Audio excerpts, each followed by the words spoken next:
Bien, vamos a compartir en esta mañana acerca de un tema sumamente importante. ¿Para qué o por qué? Pues porque yo diría para forjar el carácter de Cristo en nuestras vidas y asimismo para participar de todo lo que Dios nos ha concedido. Amén. ¿Tú sabes qué es lo que Dios te ha concedido? Amén. Dice la Escritura, dice la palabra, porque necesitamos saber, no solamente saber, sino conocer y experimentar pues aquello que Dios nos ha concedido, ¿no? Absolutamente todo lo que Dios nos ha concedido. Y la Escritura dice que todas las cosas que pertenecen a la vida y a la piedad, dice que ya nos han sido dadas por su divino poder. Amén. Mediante el conocimiento de aquel que nos llamó por su gloria y excelencia. Amén. Así que el Señor nos ha dado todas las cosas. Dice que ya nos han sido concedidas. Y para ello tenemos que enfrentarnos, tenemos que luchar contra una herramienta, contra un arma del maligno, ¿no? Ese arma es el menosprecio. Y vencer el menosprecio, derrotar el menosprecio que aparece en diferentes etapas y en diferentes situaciones, ¿verdad?, en nuestras vidas. El plan de Dios es la restauración completa de nuestras vidas. ¿Cuántos dicen amén? Y desde que nacemos, incluso, hay personas que pueden haber sufrido y hayan quedado tal vez marcadas seguramente por el menosprecio. Incluso muchos de ellos, pues sin saberlo. Tal vez tu madre te menospreció desde que estabas siendo gestado en el vientre de tu madre, ¿verdad? Hay muchos casos así. Madres que aborrecen a sus hijos aún en el tiempo de gestación, ¿no? Imagínense. O tal vez durante la etapa de tu niñez, de su niñez, de la adolescencia, de la juventud, o qué sé yo, ¿no? En diferentes etapas de la vida. O incluso siendo ya adultos, hemos sufrido el menosprecio en algunos procesos o situaciones en nuestra vida, y todas esas improntas negativas han quedado pues marcadas en nuestro carácter, en nuestra personalidad, y por lo tanto es necesario que haya sanidad, amén, que haya restauración. Y las consecuencias del menosprecio pues son muy dañinas, porque es un arma que usa el diablo pues para debilitar, pues con rechazo, con amarguras, con heridas, porque el menospreciado se convertirá en un menospreciador también. El que es menospreciado, ¿qué va a hacer? Se va a defender con la misma arma con la cual está siendo atacado, ¿no? Es un mecanismo de autodefensa, ¿no? El que menosprecia se convierte, o el menospreciado se va a convertir en un menospreciador también, porque hay un efecto rebote, no solamente en este área, sino en todas las cosas, ¿no? A veces la autodefensa aparece en nuestras vidas para autodefendernos con el mismo arma o con la misma herida con la que hemos sido heridos, la usamos para nosotros defendernos o pensar que de esa manera nos vamos a proteger, nos vamos a defender, pero es un error, es una teoría totalmente falsa y errónea, ¿no? Entonces hay una serie de acontecimientos negativos que tienen que ser restaurados. Entonces, el menosprecio es un arma terrible. Hay personas que se sienten menospreciadas, y una persona que se siente menospreciada es una persona llena de complejos, es una persona que no tiene libertad, es una persona herida, es una persona que se daña a sí misma y que sufre daños constantes, ¿no? E incluso, como he dicho, a convertirse en un menospreciador, ¿no?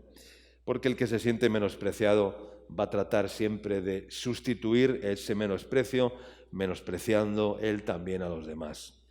Entonces, el tema en esta mañana es combatiendo el menosprecio. Amén.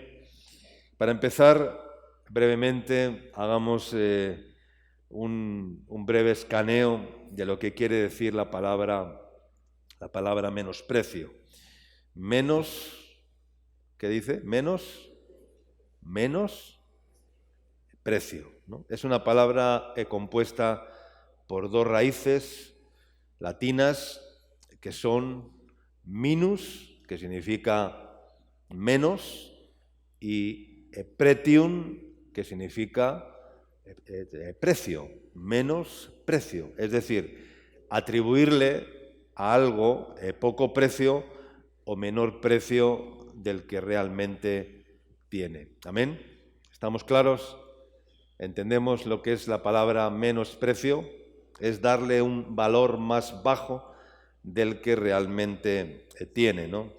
Es lo que llamamos en términos comerciales o en términos económicos depreciación, ¿no? ¿Qué es la depreciación? Es atribuir defectos a las cosas. ¿Para qué? Para abaratar o disminuir el precio o el valor que tiene. Esto es muy común en ámbitos comerciales, ¿no? De hecho, la Biblia, que tiene enseñanza para todo, hay un proverbio que dice, el que compra, ¿qué dice? Malo es, malo es. Dice, y cuando se aparta, ¿qué dice? Que se alaba, se frota las manos, ¿no? No sé si te ha pasado alguna vez. Vas a vender algo y la otra parte empieza a decir, no, eso no vale para nada. Eso es basura, eso es muy malo, muy malo, muy malo. ¿Y para qué te dice eso? Para depreciar el valor del objeto o del bien que se le quiere ofrecer. Entonces, cuando el vendedor cae en el engaño y en el error del comprador que le dice malo es, baja el precio, el otro se lo lleva y cuando se lo lleva dice se alaba a sí mismo, se frota las manos, ¿no? Búsquenlo, es un proverbio, está escrito en el capítulo 20 de Proverbios, verso 14, lo pueden anotar y lo pueden revisar. Para que vean cómo la Biblia o la palabra de Dios es una fuente que tiene para todos los ámbitos de la vida, tiene su enseñanza, ¿no? Entonces, hermanos, para ver este tema en esta mañana, vamos a mirar la vida de un hombre, de un siervo de Dios llamado David. Como ustedes saben, David, desde que nació, dice la palabra de Dios en el Salmo 51:5, dice, en pecado, dice, en maldad he sido formado y en pecado me concibió mi madre. O sea, es decir, desde que nació ya estaba como señalado, en cierta manera, como marcado, ¿verdad?, por el efecto, por la maldición de la maldad o del pecado en el cual se había gestado o se había formado. No sabemos cuál era la raíz en sí, pero la Biblia declara en el Salmo 51, dice, en pecado, y son palabras de David, dice, en pecado o en maldad he sido formado y en pecado me concibió mi madre. Entonces quiere decir que ya desde el principio este hombre estaba marcado de una forma clara, ¿para qué? Para ser en su vida menospreciado en diferentes etapas y procesos de su vida. Tal vez usted también ha sido marcado en cierta manera, señalado, no quiero decir desde su nacimiento, pero en cualquier etapa o proceso de su vida ha podido quedar señalado bajo ese ámbito y bajo ese esa marca del menosprecio, ¿no? Vamos a leer 1 Samuel capítulo 16, versículos del 1 al 5. Conocemos la historia. Saúl había sido desechado por Dios para que no fuera rey en Israel. Ni él, ni su casa, ni su descendencia. Vino un juicio de Dios, Saúl fue quitado del reino y el juicio de Dios fue que ni su casa, ni toda su heredad, ni nadie de su descendencia volvería a recuperar el reino o el trono o el reinado como rey en Israel, ¿no? Y entonces, en el capítulo 16 y versos del 1 al 5, dice la palabra del Señor: dijo el Señor a Samuel: ¿hasta cuándo llorarás a Saúl, habiéndolo yo desechado para que no reine sobre Israel?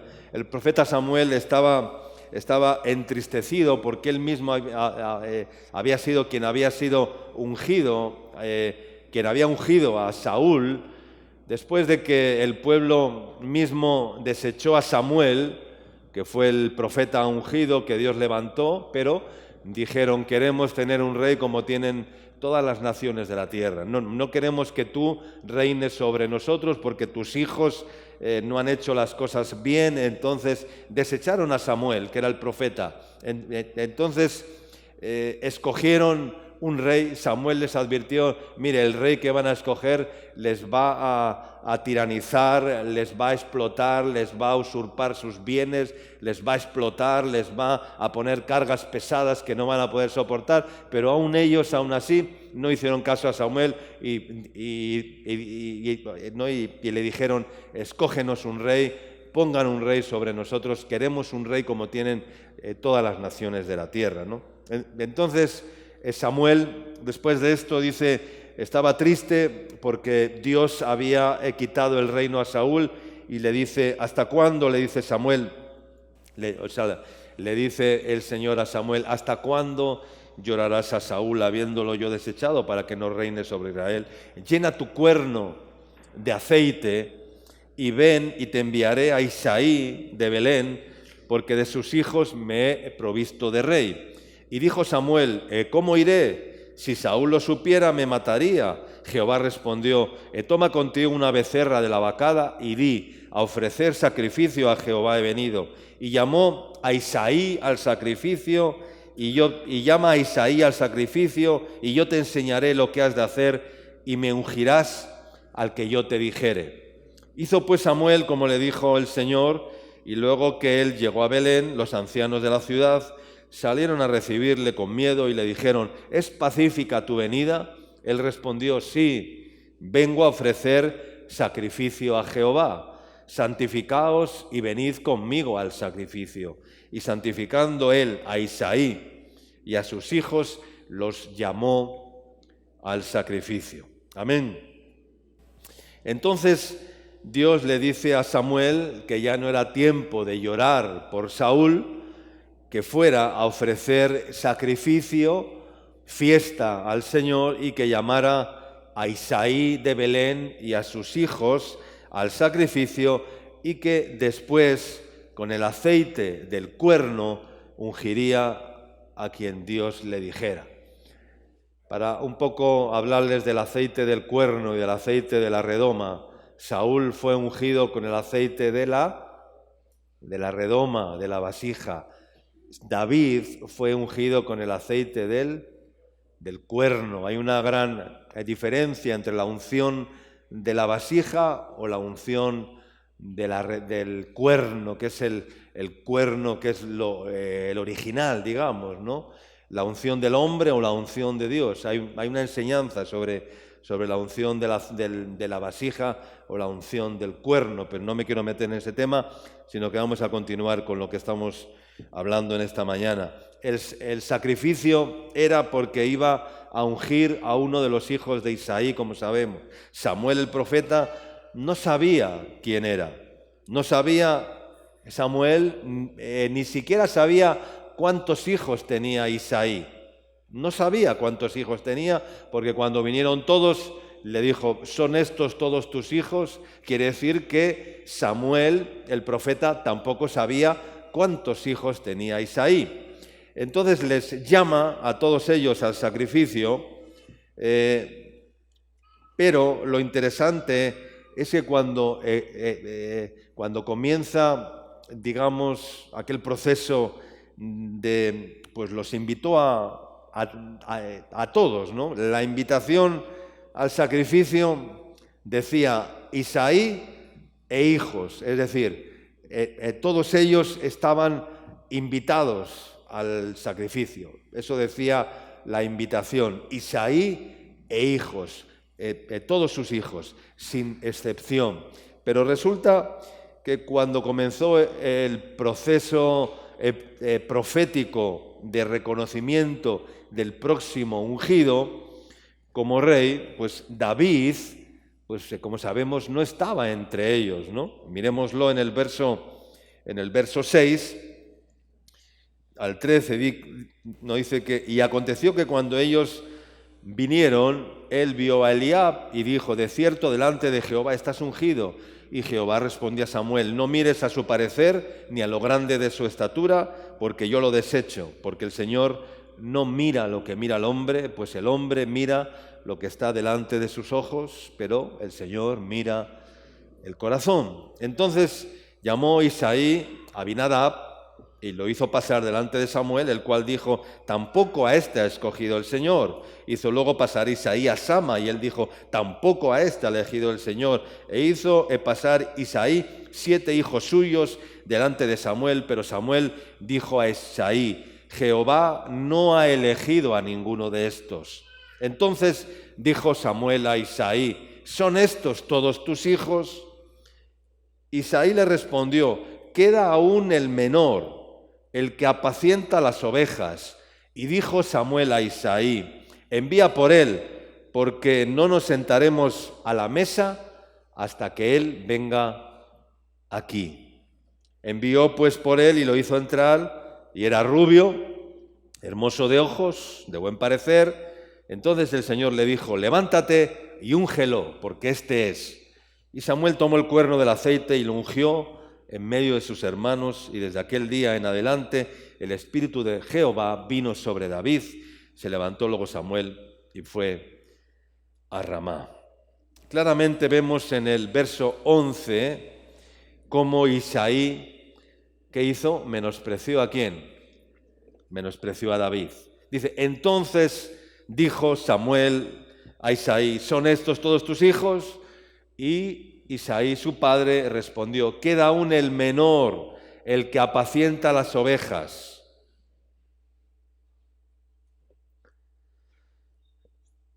Menospreció a David, al llamado del profeta para ofrecer el sacrificio. Isaí no se preocupó de que David también participara de aquella fiesta, de aquel sacrificio. La convocatoria era para todos, era para Isaí e hijos, pero Isaí no se preocupó, incluía a todos, pero Isaí no se preocupó y Isaí dijo, no, David no, él es el menor, déjenlo ahí, no más, déjenlo ahí con las ovejas. Lo menospreció, no lo tomó en cuenta, que él podía ser, y ante los ojos de Dios, ese era. Amén. Incluso el profeta Samuel pensó en algún momento, al ver a los primeros hijos de Isaí, que le fueron presentando, que era uno de ellos. Y Dios le tuvo que parar al profeta diciéndole, no mires su parecer, no mires lo grande de su estatura, no mires lo talentosos que sean, lo fuertes que sean, lo bellos que sean, no mires su formación, sus estudios, no mires nada de eso, porque yo lo desecho, porque el Señor no mira lo que mira el hombre, pues el hombre mira lo que está delante de sus ojos, pero yo, dice el Señor, yo miro el corazón. Amén.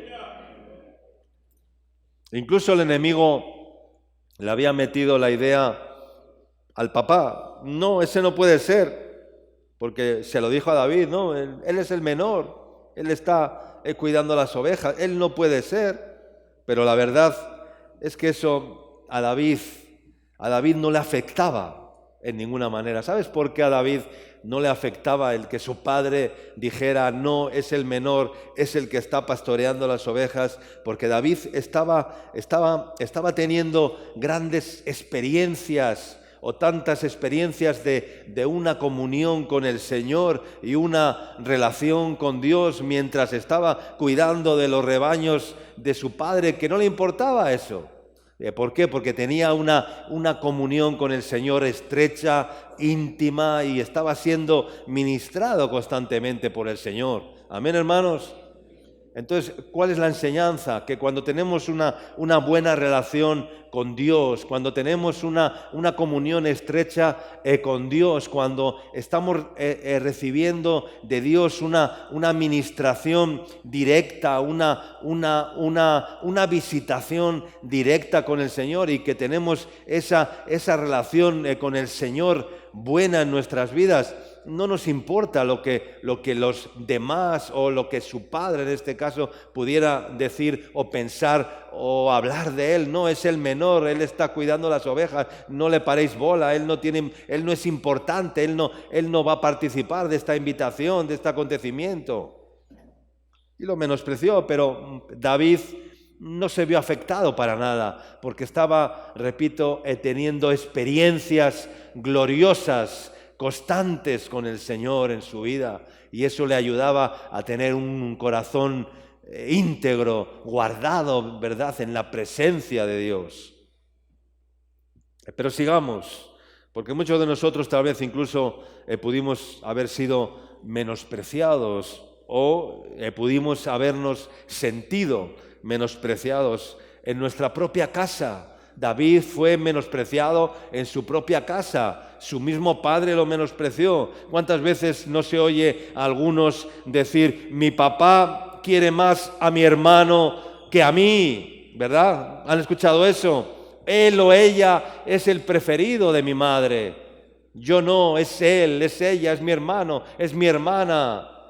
Mi mamá no me quiere a mí igual que a mi hermana o a mi hermano. Mi papá no me quiere a mí igual que a mi hermano. Él tiene su preferido, él tiene su preferida. ¿Sí o no? ¿O estoy hablando algo que aquí no pasa, ¿no? ¿No pasa por acá? ¿En su familia nunca ha pasado esto? ¿No? Igual les ha pasado a alguno de ustedes. Seguramente les ha pasado a alguno de ustedes. Pero miremos otro menosprecio que sufrió David. El primero fue en su casa, pero miremos este otro. Sucede cuando los ejércitos de Israel estaban enfrentándose al gigante llamado Goliat, que nadie podía con él. Nadie podía enfrentarse a Goliat, nadie podía pararse frente a Goliat porque cuando le veían salían corriendo y atemorizados, ¿no? 1 Samuel capítulo 17, versículos 24 al 30, leemos. Dice, y todos los varones de Israel que veían a aquel hombre huían de su presencia y tenían gran temor. Y cuando uno de los de Israel decía, ¿no habéis visto a aquel hombre que ha salido? Él se adelantaba para provocar a Israel. Al que le venciere, el rey le enriquecerá con grandes riquezas y le dará su hija y eximirá de tributos a la casa de su padre en Israel. Entonces habló David a los que estaban junto a él, diciendo, ¿qué harán al hombre que venciere a este filisteo y quitare el oprobio de Israel? Porque ¿quién es este filisteo incircunciso para que provoque a los escuadrones del Dios viviente? Y el pueblo le respondió las mismas palabras, diciendo, así se hará al hombre que le venciere. Verso 28, y oyéndole hablar Eliab, su hermano mayor, con aquellos hombres, se encendió en ira contra David y dijo, ¿para qué has descendido acá? ¿Quién y a quién has dejado aquellas pocas ovejas en el desierto? Yo conozco tu soberbia y la malicia de tu corazón, para ver la batalla has venido. Y David le respondió, ¿qué te he hecho yo ahora? ¿No es esto mero hablar? y apartándose de él hacia otros, preguntó de igual manera y le dio el pueblo la misma respuesta de antes. Menospreció no solamente a David, sino al rebaño que cuidaba. Le dice, aquellas pocas ovejas que estás cuidando, allí no, tú tienes que estar con ellas. ¿Qué haces aquí? Estaba menospreciando. Le está diciendo, tu tarea es cuidar esas pocas ovejas de tu padre. Es una tarea tan vil y tan poco importante. ¿Qué haces aquí? Yo conozco tu soberbia. Dice, y la malicia de tu corazón, que para ver la batalla has venido. Miren, su hermano mayor, enfrente de toda la gente, le dice eso. Ya no solo le menosprecia el papá, que ahora también le menosprecia el hermano mayor. Y deducimos también que todo el resto de sus hermanos le menospreciaron de igual manera. Amén. Todos marcaban a David, todos señalaban a David, por donde iba le iban marcando, le iban señalando, le iban poniendo la cruz, como llamamos vulgarmente, ¿no? En términos coloquiales, ¿no? Le iban poniendo la marca, este David, no, y por donde iba le ponían la marca. Era un hombre que estaba marcado por el menosprecio. Pero seguimos leyendo. Verso 33. Dijo Saúl a David, no podrás ir tú contra aquel filisteo para pelear con él, porque tú eres muchacho y él un hombre de guerra desde su juventud. Ahora ya no solamente le menosprecia a su papá, no solamente le menosprecia a su hermano mayor y el resto de sus hermanos, su familia, que ahora también le menosprecia el rey político, el rey Saúl. El rey Saúl, que sobredimensionaba el valor de entrenamiento que había tenido el adversario, es decir, Goliat, el gigante Goliat, a lo que Dios podía hacer por medio de David o de cualquier otro. Y menospreciaba a David porque ¿era qué? Era un muchacho. Le dice, tú eres un muchacho, eres un monzalbete, eres un jovencito. ¿Dónde vas tú a enfrentarte con ese hombre que es poderoso en la guerra, que está formado en batallas, sobredimensionando la magnitud del enemigo, ¿no? A veces sobredimensionamos a los enemigos, como hizo Saúl delante de David. ¿Para qué? Para atemorizarle, para menospreciarle, para debilitarle, ¿no? Y esto ocurre muchas veces, que sobrevaloramos a los gigantes que hay a nuestro alrededor y les hacemos más grandes de lo que realmente son. Y esto ocurre en la vida común. A veces hay un pequeño gigante y le sobrevaloramos y le hacemos o le damos más valor del que realmente tiene, hermanos. ¿Por qué? Pues porque no valoramos el poder de Dios, que es más grande que cualquier gigante que se pueda levantar. Amén. Y a veces sobrevaloramos una enfermedad, una carencia, una debilidad, no sé, lo que sea, lo sobredimensionamos y empezamos a mirarlo como un gigante que nadie le puede vencer, que nadie le puede derrotar, y entonces nos sentimos menospreciados y sobredimensionamos la magnitud del enemigo y minimizamos el poder de Dios en nuestras vidas. Y entonces nos decimos, no, este es un gigante, no puedo vencer este gigante. Sobredimensionamos la magnitud de los gigantes. Y eso es un error. Y se nos olvida que esos son gigantes ante nuestros ojos, pero a los ojos de Dios no son gigantes. Amén. Porque no hay nadie más grande que Dios. Amén. Y además, para cualquier cosa, el diablo le tiene que pedir permiso antes ¿a quién? A Dios. El diablo tiene que pedirle permiso a Dios, hermano. Le tiene que pedir permiso a Dios para hacerte algo a ti y a mí. Yo sé que el diablo tiene que pedirle permiso a Dios para atentar contra mi vida. Estoy seguro. O sea, si andas en santidad, en consagración delante de Dios, si andas como tienes que andar, el diablo tiene que pedirle permiso al Señor, igual que le tuvo que pedir ¿no? para atentar contra la vida de Job. Dios se lo permitió. Si Dios lo permite, pues amén. Toda potestad, dijo el Señor, me es dada ¿en dónde? En el cielo y en la tierra.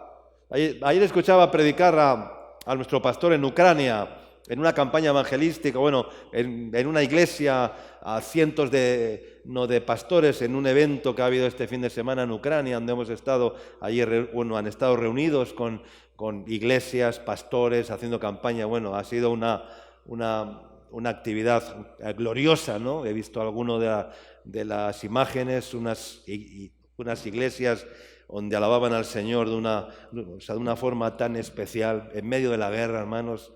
Ves, cómo el Señor se movía en una sencillez, en una alabanza, donde todos oraban, glorificaban a Dios, alababan al Señor. Era algo hermoso. Y vi una de las predicaciones en la que decía, claro, estás en Ucrania, no puedes obviar que estás en un país masacrado por la guerra, ¿no? Y donde la gente está sufriendo, ¿no? Lógicamente, pero qué valentía decir el porqué de esta guerra, ¿no? El por qué Dios envía el sufrimiento. Es que a Dios se le ha olvidado que Ucrania existe, decía el siervo de Dios. Es que a Dios se ha olvidado de toda esta población. No, Dios no se ha olvidado, porque toda potestad, dice el Señor, me es dada en el cielo y en la tierra.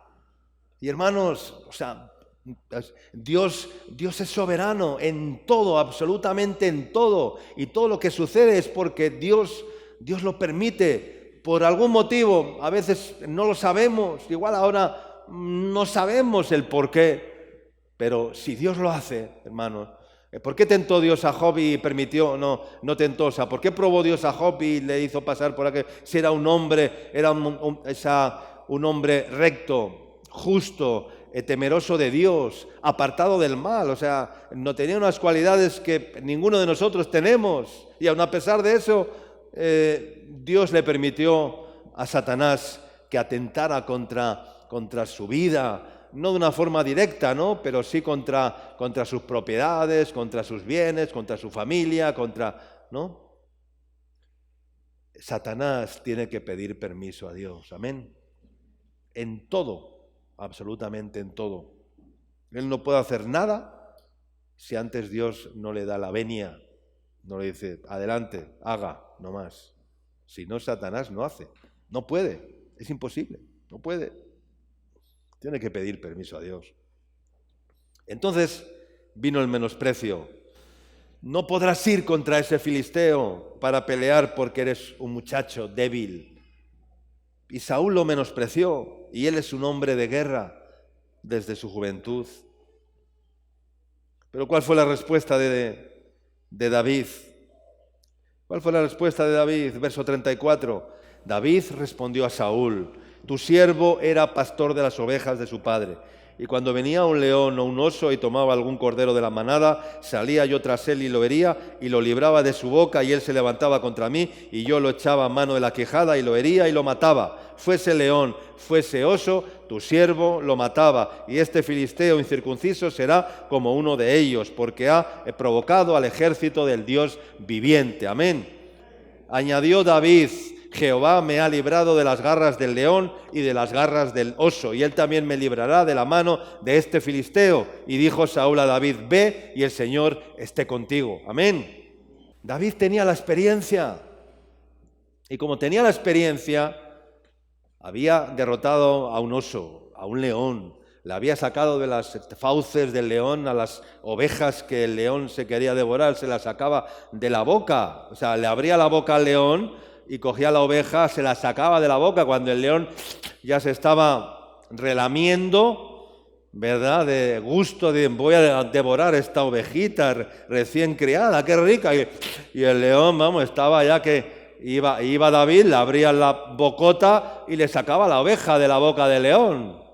Es como te Imagínate que te vas a comer un manjar delicado y lo coges con la cuchara, lo miras, qué rico está esto, ¿no? Te lo vas a meter a la boca y de repente ¡buah!, te jalan del trinche, del tenedor de la cuchara y te quedas relamiéndote los... ¿no? Pues así hacía David, con el león, con el oso. Entonces David tenía la experiencia, y cuando tienes la experiencia ya te pueden decir lo que sea, ¿no? Y David se defendió con su propia experiencia. Mira, yo cuando pastoreaba las ovejas de mi padre, venía el oso, venía el león, ¿no? Y nadie podía hacer nada contra mí, amén, ni contra los rebaños, ni contra las ovejas, amén. Y como tiene la experiencia del poder de Dios, la confianza ciega en Dios. Yo le llamo la confianza ciega en Dios. David tenía la confianza ciega en Dios de que iba a derrotar al gigante. Nadie podía con él, pero David confiaba de tal manera en el Señor que decía, le voy a derrotar porque el Señor me lo ha dicho, el Señor me lo ha confirmado y la experiencia me lo dice, que mayor es el poder que está en mí que el que viene contra mí. Entonces David no permitió de ninguna manera que el menosprecio de Saúl lo debilitara para derrotarle. Amén. Gloria a Dios. Seguimos leyendo versos 41 al 47. Dice, y el filisteo venía andando y acercándose a David y su escudero delante de él. Y cuando el filisteo miró a David y vio a David, ¿le tuvo en qué? Le tuvo en poco, lo menospreció, porque era muchacho y rubio y de hermoso parecer. Otra vez, lo mismo que Saúl, te parecido, ¿no? Le vio un muchachito, lo tuvo en poco, lo menospreció y le dijo el filisteo a David, ¿soy yo un perro para que vengas a mí con palos? Y maldijo a David por sus dioses. Dijo luego el filisteo a David, ven a mí y daré tu carne a las aves del cielo y a las bestias del campo. Entonces dijo David al filisteo, tú vienes a mí con espada, con lanza y jabalina, mas yo vengo a ti en el nombre de Jehová de los ejércitos, el Dios de los escuadrones de Israel, a quien tú has provocado. Jehová te entregará hoy en mi mano, y yo te venceré, y te cortaré la cabeza, y daré tu cuerpo a los filisteos de las aves del cielo y a las bestias de la tierra, y toda la tierra sabrá que hay Dios en Israel. Y sabrá toda esta congregación que el Señor nos salva con espada y con lanza, porque de Jehová es la batalla, y Él los entregará en nuestras manos. Amén. Ahora el filisteo, el adversario, el gigante, cuando el filisteo miró y vio a David, le tuvo en poco, le menospreció, porque era muchacho y rubio y de hermoso parecer. Dijo, si tú eres un joven, ¿dónde vas? ¿Dónde vas, jovencito? ¿Dónde vas contra mí, que soy un hombre experimentado en batalla? Le tuvo en poco, le menospreció su padre, le menospreció su hermano mayor, le menospreció el resto de sus hermanos, le menospreció el rey Saúl, ahora le menosprecia también el gigante Goliat, diciendo tú eres joven. Pero ¿qué dice la Biblia en 1 Corintios capítulo 4, versículo 12? ¿Qué dice de Timoteo, capítulo 4, versículo 12? 1 Timoteo capítulo 4, versículo 12, ninguno tenga en poco tu juventud, sino sé ejemplo de los creyentes en palabra, en conducta, en amor, en fe y en pureza. Ninguno tenga en poco tu juventud, sino sé ejemplo. Pero claro, dice, ninguno te menosprecie, quiere decir, pero para que nadie te menosprecie, ¿qué tienes que hacer? ¿Ser qué? Ser ejemplo. Claro, si no eres ejemplo, te van a menospreciar, hermano. Sé ejemplo en palabra, en conducta, en fe, en pureza y en amor, y en espíritu, en conducta, en amor, en fe y en pureza. Y entonces nadie te puede menospreciar, amén. No es que todos me menosprecian, vale, igual no hay que menospreciarte porque eres un pobre desgraciado, pero ay, amigo, sé ejemplo para los demás en palabra, en conducta, en fe, y nadie te podrá menospreciar, porque si alguien te viene a menospreciar, no va a poder menospreciarte, porque eres un ejemplo. Pero si eres un mal ejemplo, no te quejes si alguien te menosprecia, aunque no deberían hacerlo. Pero si eres un mal ejemplo, no te quejes, no te extrañes más bien de que alguien te menosprecie. Porque ¿sabes cuándo somos menospreciados? Cuando somos mal ejemplo. Si somos buen ejemplo, nadie nos va a menospreciar. Todo lo contrario, nos van a respetar y nos van a honrar. ¿Cuánto dicen amén? Porque somos buen ejemplo en todo, absolutamente en todo. Somos irreprensibles. Y entonces, cuando alguien es irreprensible, nadie le puede menospreciar. Nadie puede menospreciar a alguien que es un ejemplo digno en su vida. Nadie le puede menospreciar. Y el que lo menosprecia, pues está totalmente trasnochado, ¿no? Está fuera de sí, no sabe lo que dice. Si eres un ejemplo, nadie, absolutamente nadie, te podrá menospreciar. Entonces, hermanos, su papá, su hermano mayor, el resto de sus hermanos, su familia, después el rey Saúl, después el adversario, el gigante. Y si continuamos viendo la vida de David, ahora ya siendo rey, se había proclamado rey y parecía que ya siendo rey, pues después de ser rey ya nadie le podía menospreciar, porque ¿quién le iba a menospreciar siendo el rey? ¿Verdad? ¿Cómo vas a menospreciar a un rey con su corona? Es imposible, porque el que lo hiciera encima le podía caer una sentencia, le podía caer un castigo por menospreciar al rey. Era el rey de Israel. Nadie podía menospreciar al rey de Israel.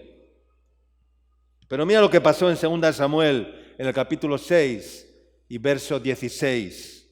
Dice, cuando el arca de Jehová llegó a la ciudad de David, aconteció que Mical, hija de Saúl, miró desde una ventana y cuando vio al rey David que saltaba y que danzaba delante del Señor, le menospreció en su corazón. Ay, amigo, ahora ya hasta su mujer le menosprecia, hermano, hasta su propia mujer le menosprecia. Ya no su papá, su hermano mayor, el resto de sus hermanos, el rey Saúl, el gigante Goliat. Ahora es proclamado rey y en medio de su reinado se pone a danzar, se pone a gozarse con el Señor delante de las criadas, y Mical, su mujer, le mira desde una ventana, le ve danzando y entonces comienza a menospreciarle. Pero ¿cómo tú, siendo el rey, te pones ahí a danzar como un vulgar delante de las criadas en calzoncillos? Su propia mujer, Mical, le menosprecia. Esto ya se pasa, ¿no? Esto ya se pasa, hermano. El pobre David, el rey David.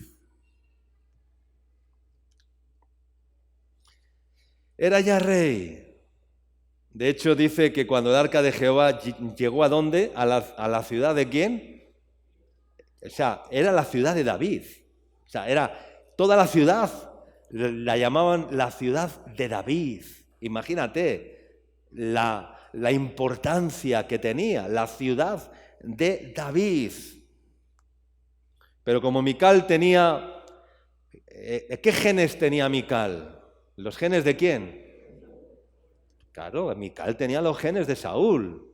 Cada cual tiene los genes de quién? De su padre.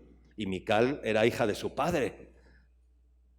Y de tal palo, de tal astilla. Su padre menospreció a David y la hija que hizo, lo mismo. Se repite la historia. Se repite la historia. Tenía los genes de Saúl. Entonces lo menospreció también. Porque ella estaba tan apegada a la educación o a la cultura de su padre Saúl. Y ella prefería, en ese tiempo, David, ¿qué estaba haciendo? Estaba huyendo ¿de quién? Huía de Saúl, ¿no? Porque Saúl Saúl lo perseguía ¿para qué? Para matarle, quiso matarle, o sea, David lo perseguía para matarle. Entonces David estaba huyendo de Saúl con su mujer, Mical, que era hija de Saúl. Era como un fugitivo, aún siendo rey, era un fugitivo, imagínense. Y entonces llegó a la ciudad de David, pero como Mical estaba tan acostumbrada a la cultura de su padre Saúl, pues prefería quedarse en la tranquilidad de su casa, ¿verdad? La seguridad que le iba a proveer su papá, su padre, allí en su casa. Las tarjetas de crédito que le iba a dar su papá, ¿verdad? Para que no le faltara de nada. Seguramente, decía, su papá le daría tarjetas de crédito para que comprara donde quisiera, para que viviera de una forma sobrada, ¿verdad? Y claro, y ella pensó, yo voy a cambiar todo esto y voy a andar con un fugitivo como este. No. ¿Por qué tenía que huir? Porque Saúl llenó de resentimiento, de tal manera que lo quería matar. Verso 20 al 23 de ese mismo capítulo. Dice, vino luego David para bendecir su casa, y saliendo Mical a recibir a David le dijo, cuán honrado has quedado hoy al rey de Israel. Ha quedado hoy el rey de Israel descubriéndose hoy delante de las criadas de sus siervos, como se descubre sin decoro un cualquiera. Está diciendo, eres un cualquiera. Le estaba rechazando, menospreciando, no solamente al rey, sino también a su propio marido. Era rey, pero era también, ¿qué? Era marido. Era rey y era marido. Y le menospreciaba hasta llamarle, eres un cualquiera, eres un cualquiera. Entonces David respondió a Mical, fue delante del Señor quien me eligió en preferencia a tu padre y a toda tu casa para constituirme por príncipe sobre el pueblo del Señor, sobre Israel. Por tanto, danzaré delante de Jehová y aún me haré más vil que esta vez y seré más bajo a tus ojos, pero seré honrado delante de las criadas de quienes has hablado. Y Mical, hija de Saúl, nunca tuvo hijos hasta el día de su muerte. Ese fue el juicio de Dios contra el ataque de Mical. Porque todo tiene sus consecuencias, hermanos. Todo lo que decimos, todo lo que hacemos, todo lo que tiene sus consecuencias, tiene el efecto rebote. Es como un boomerang, que tú lo lanzas, ¿verdad? ¿Y qué pasa con el boomerang? Que vuelve a ti. Así que cuidado con menospreciar, mujer, a tu marido. Cuidado con menospreciar a tu pastor, a la autoridad, a tu rey, incluso a tu presidente. A veces yo digo y hago burla, ¿no? Luego el Señor me dice, no hagas eso, no le llames burro, aunque sea un poco burro, más bien ora por él, ¿verdad? Porque el otro día dice, la guerra entre Croacia y Rusia, no sabe ni los países que están en guerra, o sea, es para llamarle burro. Pero a veces el Señor pues me detiene y me para y me trae convicción y me dice, ora por él, pobrecito, ora por él, para que el Señor le dé sabiduría. No, pero bueno, ganas de llamarle burro no te quedan, ¿no? Porque las evidencias están ahí, ¿no? No podemos cerrar los ojos ante las evidencias, ¿no? El menosprecio, hermanos. Después David sufrió el menosprecio de ¿quién? ¿Alguien sabe más de esto? ¿Quién le menospreció también? Su propio hijo, hermanos, Absalón. Absalón se sublevó contra David, lo menospreció y produjo un caos terrible en el reinado de David. O sea, fue un constante menosprecio. Y así sucesivamente la vida de David fue una constante al ataque del menosprecio. Y tanto va el cántaro a la fuente, tanto va el cántaro a la fuente que en cierto momento el cántaro, ¿qué le pasa? Pues que se rompe, ¿no? Y sucedió que en una ocasión, cuando estaba, creo que con Joab, entonces sucedió que dijo David, tal vez ese sea el concepto que Dios tiene de mí, o sea, ya tanto golpearle, tanto menospreciarle, tanto atacarle en un momento de debilidad, el hombre se vio afectado y dijo, sí, pues igual tal vez ese es el concepto, ¿no?, que Dios tiene de mí, como diciendo, igual tienen razón, aunque no la tenían. Pero llegó a ser tan atacado, ¿verdad?, que al final, en cierta ocasión, casi el cántaro se rompe, ¿no? Y dijo, pues es verdad, igual tienen ustedes razón, igual ese es el concepto que Dios tiene de mí. Ya el diablo le estaba engañando, ¿no? Y se fue solo cuando estaba siendo perseguido. ¿Y se escondió en dónde? En una cueva, ¿no? En la cueva de Macpela, ¿verdad? Allí terminó David al final ya tan desesperado, ¿no?, por el menosprecio, pero aún allí el Señor le siguió respaldando. Amén. ¿Y sabes cómo veo yo ese momento de la vida de David? Lo miro como cuando el hijo pródigo se menosprecia a sí mismo, ¿no? De tal manera que dice, yo ya no soy digno de ser llamado. Se menospreció a sí mismo, ¿no? Que dijo, ya no soy digno de ser llamado tu hijo. Se estaba menospreciando a sí mismo. Pero ¿qué pasó? El padre reaccionó rápido, inmediatamente, ni le respondió. Le respondió cuando el hijo pródigo dijo eso. ¿Le dijo algo el padre? No le respondió. Todo lo contrario. ¿Qué hizo el padre? Le cambió rápidamente el chip al hijo menospreciado, al hijo que se sentía un desgraciado, que se sentía inmerecedor de nada y quería regresar a la casa de su padre y que le dejara allí como uno de sus jornaleros, como lo último, como el menos, ya le daba todo igual. Y el padre le cambia rápidamente el chip, ¿verdad? Reacciona rápido, llama a sus siervos y empieza, hagan esto, hagan aquello, traigan un becerro, hagamos una fiesta, preparemos esto, hagamos, ¿verdad?, un gran banquete, ¿no? ¿Para qué? Para sacar de la mente de su hijo esa herida, ese menosprecio que sentía en su alma y en su corazón. Amén. Pero ahora, para terminar, personalicemos un poco todas estas historias bíblicas y las vamos a llevar hacia nosotros mismos, ¿no? ¿Será que ha sido despreciado en alguna ocasión? ¿Cuántos se han sentido en alguna vez menospreciados? Que levante la mano. Yo también, sí. ¿Eh? Seguramente todos, absolutamente todos, nos hemos sentido menospreciados. Pero es bueno también, en cierta manera. Es una enseñanza, ¿verdad?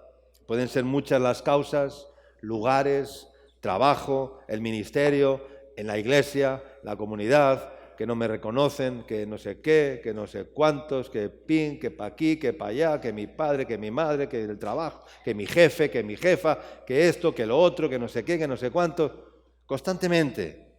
Y entonces el Señor viene a ministrarnos en esa herida. ¿Cuánto dicen amén?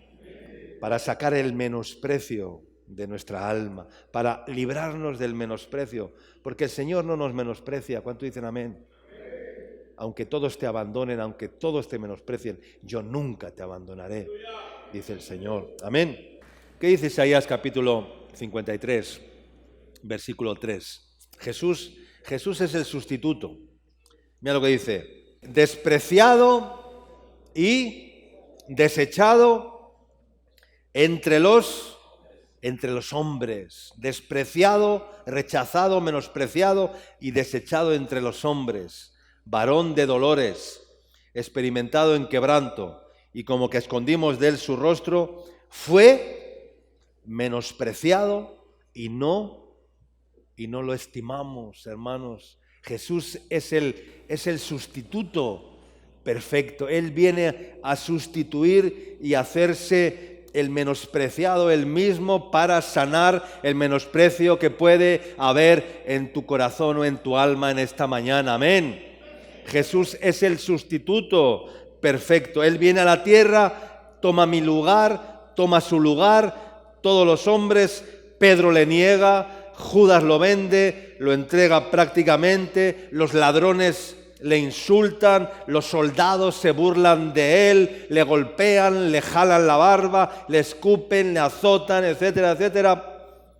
Y hoy todavía lo siguen menospreciando a Jesús todos aquellos que no lo quieren recibir como Señor y Salvador de sus vidas. Amén. Lo siguen menospreciando a Dios, siguen obviando a Dios, quitando a Dios de la constitución de los países, quitando a Dios de la educación, quitando a Dios, menosprecian a Dios, los menospreciadores. Pero Jesús es el sustituto perfecto. Amén, hermanos. Así que vamos a apropiarnos de la transformación que Dios quiere hacer en nuestras vidas en esta mañana, a través del que fue desechado entre los hombres, varón de dolores, despreciado y desechado entre los hombres. Todo le despreciaron, le dejaron absolutamente solo en aquel momento. Y hasta el Padre en la cruz hubo un tiempo que le quitó escondió su rostro, ¿no? Como que el Padre escondió la mirada de Jesús, y Jesús se dio cuenta y dice hasta el Padre, Padre, lama sabactani, ¿por qué me has abandonado? El Padre tuvo un momento que eclipsó, ¿verdad? Y le quitó la mirada incluso. Imagínate hasta qué punto fue despreciado y desechado entre los hombres, pero Él es el sustituto perfecto. Amén, hermanos.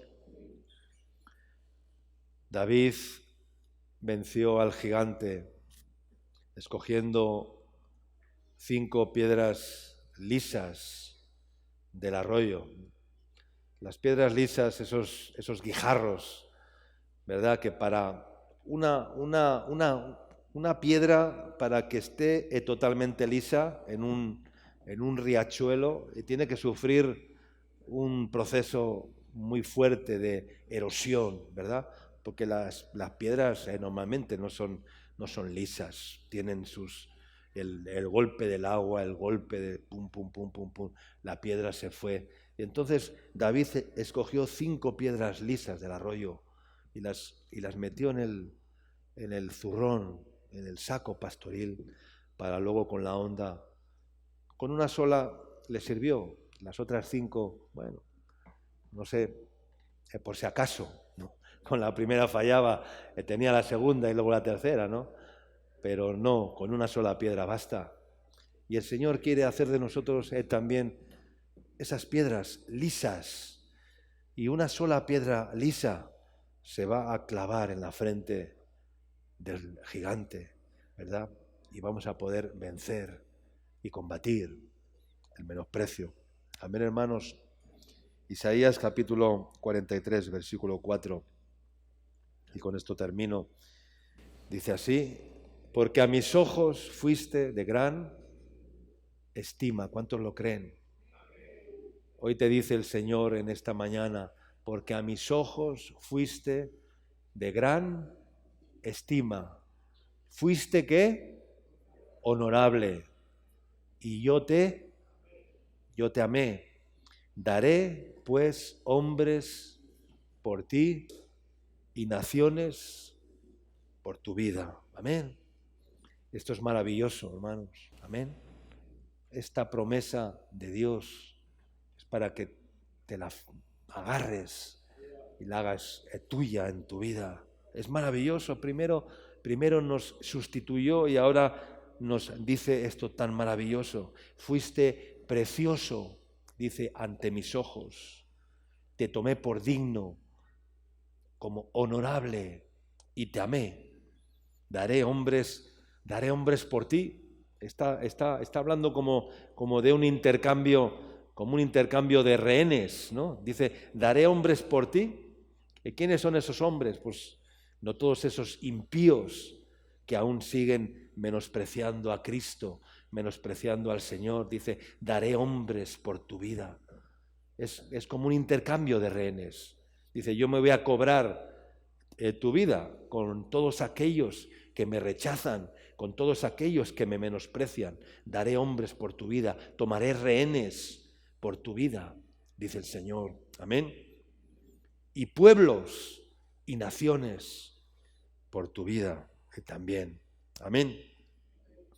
Porque fuiste de gran estima a mis ojos, te dice el Señor en esta mañana. Nadie te menosprecie, ni tú mismo te menosprecies, porque a veces nos menospreciamos a nosotros mismos. No te menosprecies nunca. Tienes un valor. No des menos valor del que tienes, ni te sobredimensiones, porque otros se sobredimensionan y se creen que valen más de lo que valen. Ni un extremo ni el otro, hermanos. Hay que tener el equilibrio. Ni te menosprecies, ni te deprecies, ni te sobrevalores, ni te sobredimensiones. Los seres humanos tendemos a sobredimensionar las cosas, ¿no? De hecho, yo me he dado cuenta en este país que hay una costumbre a sobredimensionar las cosas. No sé si es parte de la cultura peruana, pero a veces sobredimensionamos las cosas. Y eso es un error. No hay que sobredimensionar nada. Cada cosa tiene la dimensión que tiene, hermanos, la medida que tiene.